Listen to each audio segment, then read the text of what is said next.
Hai, selamat datang kembali di Poster Film. Gimana kabarnya sob? Semoga hari ini kalian semua sehat selalu ya. Banyak rezeki dan selalu dalam lindungan Allah Subhanahu wa Ta'ala. Kali ini kita akan mengalur sebuah film bergenre horor asal Amerika Serikat yang dirilis pada tahun 2010 berjudul The Torture. Mengisahkan tentang sepasang suami istri yang nekat melakukan aksi balas dendam kepada pelaku penculikan dan pembunuhan mendiang anaknya. Hal ini mereka lakukan karena ketidakpuasan terhadap putusan pengadilan yang memberikan hukuman yang tidak setimpal kepada si pelaku. Perburuan pun mulai dilakukan sampai akhirnya sebuah fakta terungkap. Seperti apa ketegangan dan keseruan film ini? Langsung aja kita masuk ke alur ceritanya. Dan inilah yang tersiksa.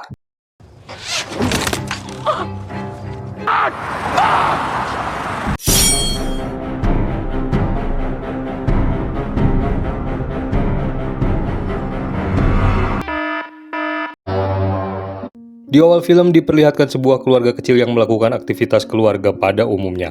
Hari itu adalah jadwal giliran sang ayah yang bernama Craig untuk menjaga anak sematawayangnya yang bernama Benjamin. Craig adalah seorang dokter di sebuah rumah sakit, sedangkan istrinya yang bernama Alice adalah seorang agen penjualan di sebuah perusahaan properti. Karena jadwal harian yang berbeda-beda, mereka terpaksa harus membagi tugas secara bergiliran untuk mengasuh anaknya di rumah. Seperti biasanya, pagi itu adalah jadwal giliran Greg untuk menjaga Benjamin di rumah, sementara Alice akan pergi bekerja untuk menawarkan beberapa properti kepada calon pembelinya. Saat itu Craig mengajak Benjamin bermain bola di halaman rumahnya. Namun karena cuaca sangat panas, Craig masuk ke dalam rumah berniat akan mengambil sunscreen terlebih dahulu untuk melindungi Benjamin dari sengatan matahari. Namun di sisi lain ternyata ada sebuah mobil van terparkir di depan rumahnya yang sedang mengawasi. Saat Craig masuk ke dalam rumah, mobil itu perlahan bergerak mendekat. Sementara di dalam, Craig terlihat kesulitan mencari sunscreen di antara perlengkapan kosmetik istrinya yang berantakan.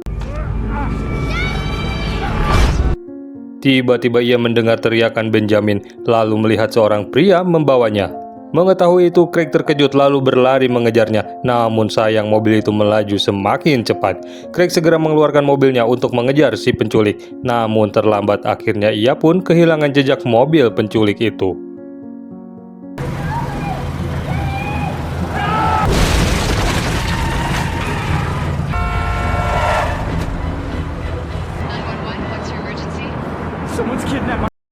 Alice yang baru saja pulang terkejut mengetahui rumahnya telah dipadati oleh petugas polisi serta beberapa orang wartawan.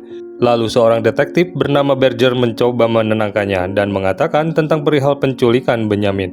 Namun Alice malah semakin panik dan berteriak histeris. Scene pun kemudian beralih memperlihatkan Benjamin ternyata sedang disekap di sebuah ruang bawah tanah. Ia berteriak memanggil ayah dan ibunya. Namun ternyata teriakan Benjamin ini membuat si penculik yang bernama John merasa kesal.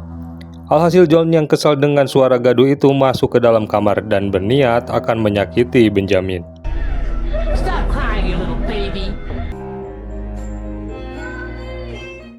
Keesokan harinya dua orang polisi bernama Peterson dan Alvarez datang ke rumah John. Mereka menerima laporan dari masyarakat bahwa ada suara tangisan anak-anak datang dari rumah John. John lalu membuka pintu rumahnya namun tidak membiarkan kedua polisi itu untuk masuk. Karena gerak-gerik John semakin mencurigakan, akhirnya mereka terpaksa mendobrak masuk. John segera diamankan oleh Alvarez, sedangkan Peterson memeriksa dan menjelajahi seisi rumah. Sampai akhirnya ia menemukan pintu akses yang mengarah ke ruang bawah tanah. Saat turun ia menemukan beberapa alat-alat yang berantakan seperti bor, obeng, dan palu yang telah berlumuran darah. Lalu,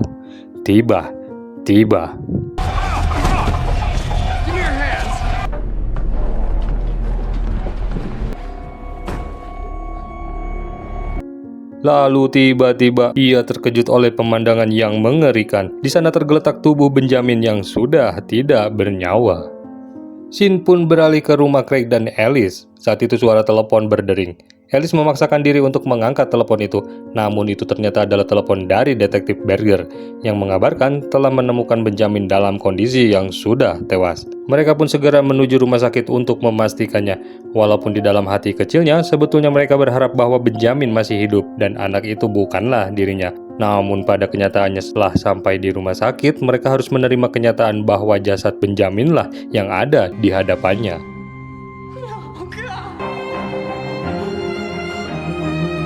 Setelah kematian Benjamin, Craig dan Alice menjadi depresi dan sangat frustasi.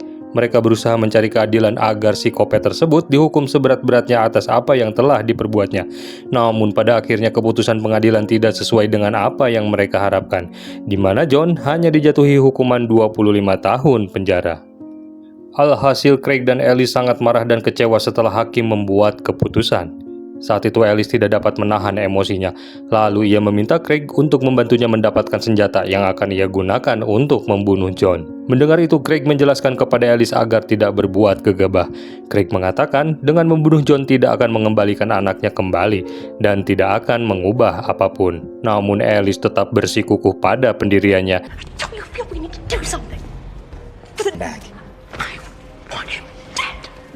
Beberapa hari berlalu, keadaan mental Craig dan Alice menjadi sangat buruk. Mereka mulai tidak peduli satu sama lain. Bahkan sekarang mereka sering bertengkar dan saling menyalahkan atas kejadian yang menimpa Benjamin.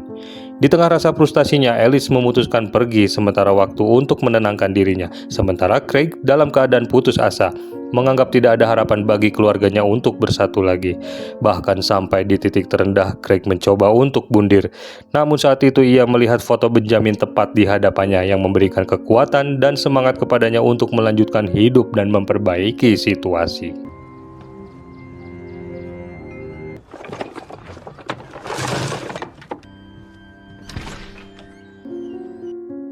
Singkat cerita, Craig datang menemui Alice. Ia mengungkapkan rencananya untuk membalas dendam atas kematian anaknya. Craig dan Alice memulai aksinya dengan pergi ke rumah sakit tempat ia bekerja, yang mana ia akan mengambil beberapa peralatan dan perlengkapan medis di sana. Craig lalu masuk ke dalam sebuah mobil ambulan lalu mengambil beberapa obat dan peralatan yang ia butuhkan.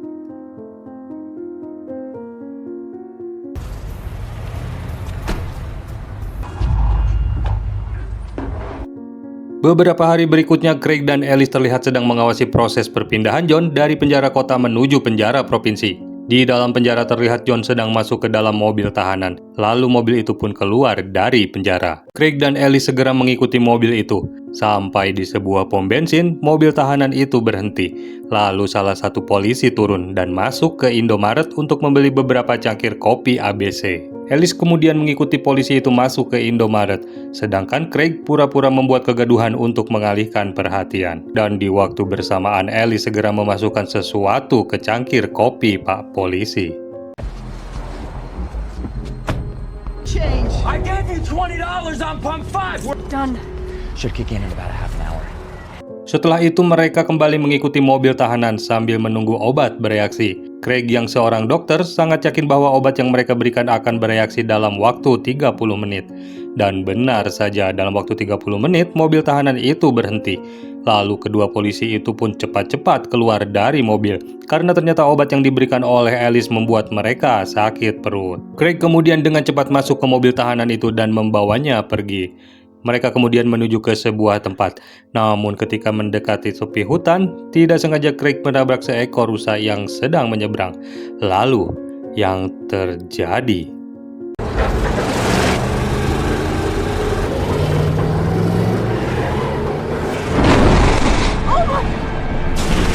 Mobil yang dikemudikan Craig tiba-tiba terguling dan masuk ke dalam jurang. Alhamdulillah Craig hanya menderita luka ringan. Craig dan Alice kemudian menemukan seorang tahanan yang terluka parah tergeletak di tanah dan ternyata ia masih hidup. Craig dan Alice lalu membawanya ke sebuah pondok yang ada di sekitar hutan.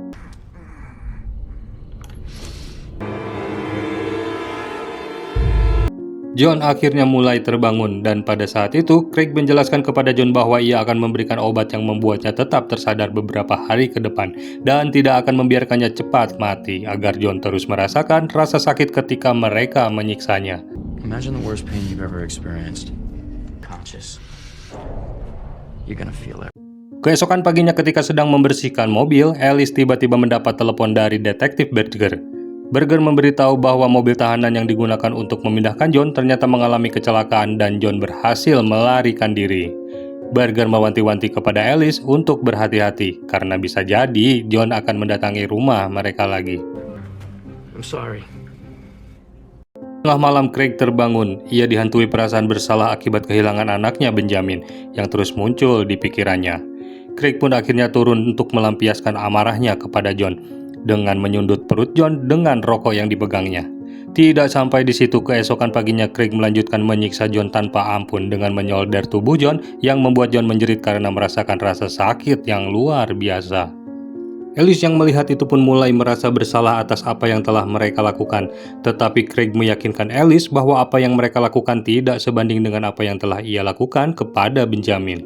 Craig nampaknya masih belum puas menyiksa John.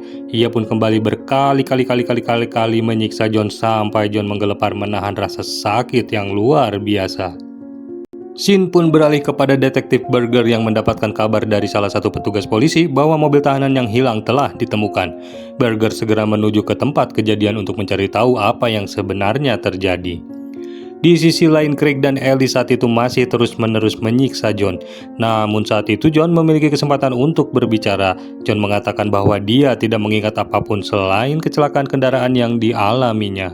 Ia juga mengatakan bahwa dia tidak ingat siapa dirinya sebenarnya. I don't believe him.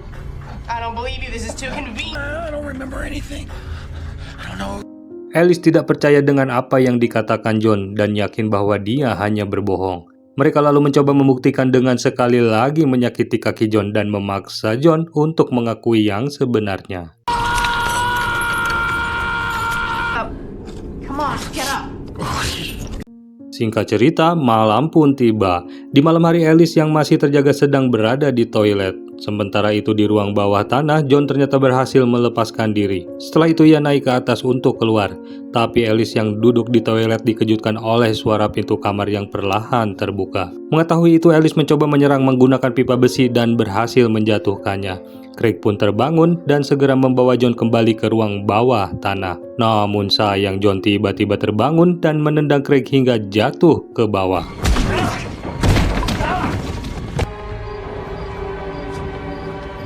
Di sisi lain, para polisi sedang melakukan pencarian di dekat daerah itu. Untungnya mereka akhirnya berhasil menemukan dan menangkap John yang mencoba melarikan diri. Namun ternyata kita diperlihatkan yang ditangkap oleh polisi saat ini adalah John yang sebenarnya.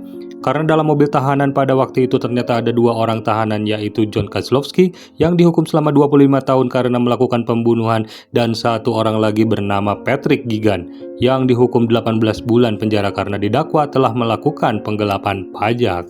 Seperti yang kita lihat, ternyata selama ini Craig dan Alice menyiksa orang yang salah dan ternyata pelaku pembunuh anaknya masih dalam kondisi segar bugar. Di sisi lain, saat itu Craig dan Alice terkejut melihat bahwa orang yang ia siksa selama ini telah menggantungkan dirinya, di mana mereka juga menemukan selembar kertas dengan pesan yang ditulis oleh pria itu.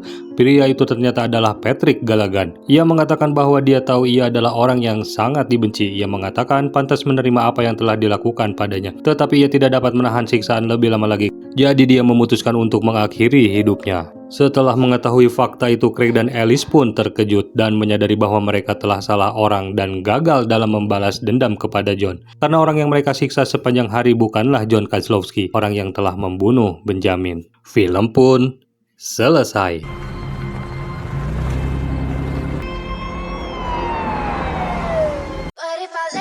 Oke sob, rasanya cukup sekian dulu alur cerita kali ini ya. Pesan yang bisa kita ambil dari film ini adalah jaga anak, adik, atau ponakan kalian sebaik mungkin ya sob. Jangan sampai menyesal kemudian. Dan jangan sekali-kali menyiksa sesama makhluk hidup. Oke, sampai jumpa lagi di video berikutnya. Wassalam.